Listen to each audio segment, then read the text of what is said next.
ആണ്. ഇപ്പൊ ഈ കാണുന്ന ഗേറ്റ്, ഈ കവാടമാണ് നമ്മൾ പഗോഡയിലേക്ക് കടക്കുന്നതിന്റെ ആദ്യത്തെ കവാടം.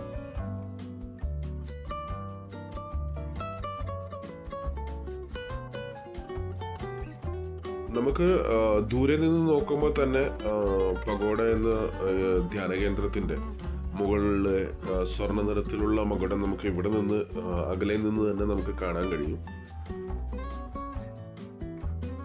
അങ്ങനെ നമ്മൾ ഇപ്പോൾ ഖൊരായ് ദ്വീപിനോട് അടുത്തുള്ള ഗ്ലോബൽ വിപാസന പഗോഡ എന്ന ബുദ്ധമത ധ്യാന കേന്ദ്രത്തിന്റെ മുൻപിലാണ് ഇപ്പോൾ നമ്മളുള്ളത്.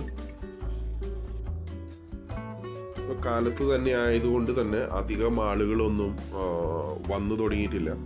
ഒരു ഉച്ചയ്ക്ക് ഒരു 12 മണി 1 മണിയോട് കൂടിയായിരിക്കും ആളുകളൊക്കെ ദൂരയാത്രയൊക്കെ കഴിഞ്ഞ്, അതായത് ദൂര സ്ഥലങ്ങളിൽ നിന്ന് വരുന്ന ആളുകളൊക്കെ ഒരു 12 മണി 1 മണിയോടുകൂടി